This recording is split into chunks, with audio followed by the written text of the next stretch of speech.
Hey guys, Fire here, bringing you another game review. This time we're checking out Pac-Man Mega Tunnel Battle Chomp Champs. This game is developed by Amber Studio and published by Bandai Namco Entertainment, and is currently available in the Xbox Store for a price starting at $20. If you are watching this prior to the official release, there's a deluxe edition that you can pick up for $30 to play the game a little early.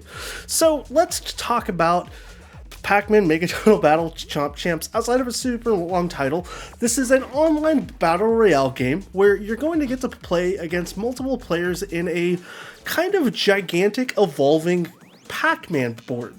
The things that make this game unique is it is, again, a battle royale. You fight to the end to try to be the last Pac-Man standing. Now, it's about as much as you can think about when you say Pac-Man Battle Royale. Like, what do you expect going into the game? You probably expect some cool abilities, some crazy customization, some cosmetic stuff, and even some stats and neat little endgame screens and all that. Well, you get a very washed down version of that. The game lacks a lot of content that I think should be here, especially from a big publisher and a gigantic franchise such as Pac-Man. Pac-Man is a super nostalgic game that presents itself with... I think you'd be better off probably buying some of the regular $3 to $4 Pac-Man games on Xbox and kind of skipping this one overall. And I'm going to talk about it. For one, the game actually has quite a bit of predictive AI when it comes to how the ghosts move around the game. The gameplay is pretty straightforward. You play Pac-Man, you chomp pellets, get power-ups, but other players can invade your world and you can invade theirs, all while you're trying to navigate around a board to be the very last person surviving. The game has little challenges that are honestly there, but it's so hard to even notice them as they're only on your screen for a very short amount of time, and they're just too distracting to really even notice anything kind of going on in your screen when it comes to interacting with them. The challenges are easily missed, and then beyond the challenges, all you're going to really do is try your best to stay alive. The difficulty level for this game, it's very hard to tell.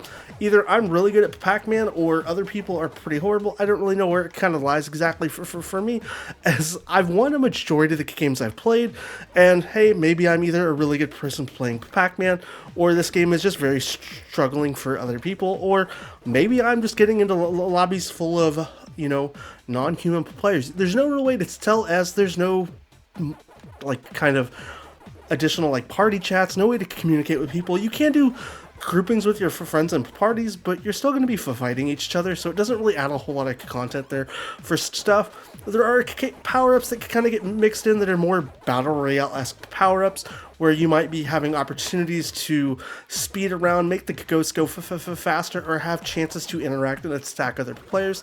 But it's all just kind of rather...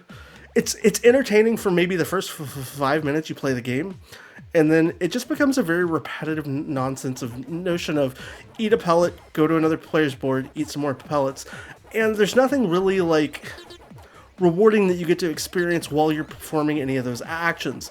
There's opportunities to try to get higher scores and do additional content in the game, but what's there isn't really available for you to have a whole lot to do while you're doing all these actions, as you're just going to be kind of rinse and repeating. It's very easy to win the games, and it's honestly more challenging to lose the games from what I've played. You get a very lackluster stat screen. It doesn't even tell you how many opponents you've eaten, eliminated, or anything like that. Some of the fun stats that you would kind of be like, oh yeah, motivated. And there isn't even really progressive challenges for you to go after. There's the achievements, which, yes, it's nice that they have stat tracking, but a lot of the achievements are extremely ridiculous. Eat 1,000,000 dots, that's pretty up there, hoping that somebody's going to play this game long enough to eat dots. There is some ranked modes. As you can see here, I played a couple ranked games. It's not really any different from other modes. There are some leaderboards, and the game tends to kind of keep its pace of just throwing you into games repetitively. It also has menu systems that don't really explain what any of the buttons do, and as you play, you do unlock some ways to unlock some cosmetic stuff, but it's honestly really boring and not super fun, because everything's so small, you're not going to get to notice. You don't get an opportunity to really showcase any of those cosmetics, and I thought for a little bit that the loading screen should show my character, but doesn't even show my Pac-Man. And as you can see here, if you remember at the start of the game where I was talking about repetitive, the ghosts do the exact same thing at the start of every single game you play, so it doesn't give any type of randomness like there should be in this game to be able to make it really feel like an online multiplayer game, or even a battle royale for that matter, as you don't really feel like you're fighting against anything. Now, if you do die, you do get a little bit of opportunities to interact with a couple things within the game. You can be a ghost, you can vote for different things that happen to the other players that are remaining alive, which is kind of cool. It's very novelish in what's there, is it doesn't add a lot of content to the game, and it's just kind of bleh. It's neat the first time you get to do it, but then, it's really, why would you sit there and not just load into another level at that point? But it is still there in the novelty of the game. Overall, I think this game is missing some of the components that would really make it be a little bit better. Stats tracking, ways to kind of highlight your position, how you performed against other players, and just be able to see other things overall would definitely add just a little bit of an aesthetic touch to the game that would make it feel more rewarding and fulfilling while you're playing. I don't want to bash Pac-Man entirely, as I love Pac-Man. It's a super nostalgic genre and for franchise to be able to get to play with and enjoy as a gamer.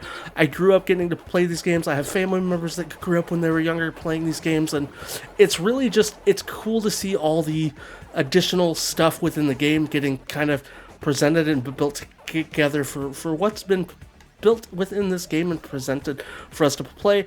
But unfortunately, it's kind of like a swing and a miss, as just what's here isn't really enough, I think, to justify even a $20 price tag for the game, let alone if you're somebody who, sadly like me, acquired the $30 bundle hoping to have just a lot more fun while playing, and just became presented with lackluster experience of just repetitiveness. There's no real change of things. You can aesthetically modify some stuff, but beyond that, there's not really a lot for you to kind of do or get kind of going in motion for what you have while you're playing. It leaves you wanting more, but not giving you much more beyond that, and that's why for me, I definitely think this game is more of a pass than a consider picking up. There's just too little here for what you would hope to see in a battle royale game and for what's actually been presented within the game. It'd be nice to see just some additional content, maybe some updates for some stats, ways to compare, maybe even not having an almost antiquated friend system, and just a better way to connect and play while in the game. For me, that's kind of my overall thoughts on the game. I'd love to hear what you guys think of my review down below in the comments. As always, thank you for checking out my channel.